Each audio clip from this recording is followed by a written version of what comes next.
আসসালামু আলাইকুম এভরিওয়ান। আজকে তৈরি করে দেখাবো আমের বড়া। তালের সিজনে তালের বড়া আমরা সবাই খেয়েছি, কিন্তু আমের সিজনে আম দিয়ে তৈরি করা বড়া আমার মনে হয় কম মানুষই খেয়েছে। আমের সিজনে একবার হলো এই বড়াটা ট্রাই করবেন, আশা করছি ভালো লাগবে। আমি বড়া তৈরি করার জন্য এখানে 2টি পাকা আম নিয়েছি। এবার এই আমগুলোকে খোসা ছাড়িয়ে নিব। চেষ্টা করবেন সুন্দর গন্ধযুক্ত আঁশবিহীন মিষ্টি আম নিতে। এখন হাত দিয়ে আমের আঠিটা আলাদা করে নিব। এবার ব্লেন্ড করে স্মুথ একটা পেস্ট তৈরি করে নিব। হয়ে গেছে। এবার এর মধ্যে দিয়ে দিচ্ছি হাফ কাপ চিনি। চিনির পরিমাণটা ডিপেন্ড করবে আমটা কি পরিমাণ মিষ্টি তার উপর। সামান্য একটু লবণ দিয়ে দিচ্ছি। অনেকেই মিষ্টি জিনিসে লবণ খান না, তারা স্কিপ করবেন। তবে মিষ্টি জিনিসে একটু লবণ দিলে স্বাদটা ইনহ্যান্স হয়। আমের রসের সাথে চিনিগুলোকে খুব ভালোভাবে মিশিয়ে নিব যতক্ষণ পর্যন্ত চিনিটা গলে না যায়। চিনি গলে গেলে এর মধ্যে মেজারমেন্ট কাপের 1 কাপ চালের গুঁড়া দিয়ে দিচ্ছি। আমি আপনাদের মেজারমেন্ট করে দেখিয়ে দিচ্ছি, পরে আপনাদের বলে দিব টোটাল কয় কাপ আটা লেগেছে। আমের সাইজটা যদি বড় হয় তাহলে আটার পরিমাণ বেশি লাগবে, আর যদি সাইজ ছোট হয় তাহলে আটার পরিমাণ কম লাগবে।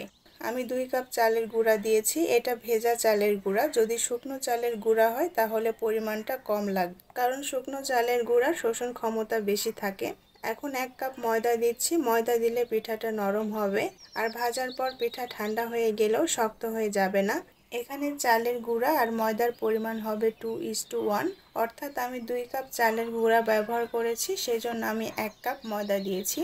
সব কিছু খুব ভালোভাবে মিশিয়ে নেওয়ার পর এই পিঠার ব্যাটারের থিকনেসটা কেমন হবে সেটা আপনাদেরকে দেখিয়ে দিচ্ছি। দেখতেই পাচ্ছেন খুব সহজে বড়ার শেপ চলে আসছে।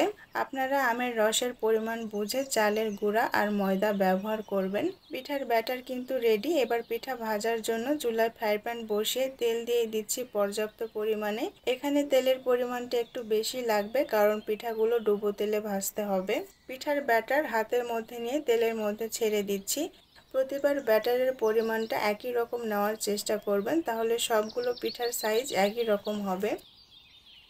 পিঠার এক পাশটা ভাজা হয়ে গেলে পিঠাগুলোকে উল্টিয়ে দিচ্ছি, আর অপর পাশটাও ভেজে নিব।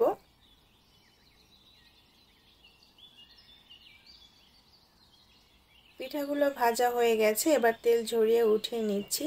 চাইলে টিস্যু পেপারের উপর পিঠাগুলো উঠাতে পারেন, তাহলে পিঠার যে এক্সট্রা তেলগুলো আছে সেটা টিস্যু পেপারটা চুষে নেবে।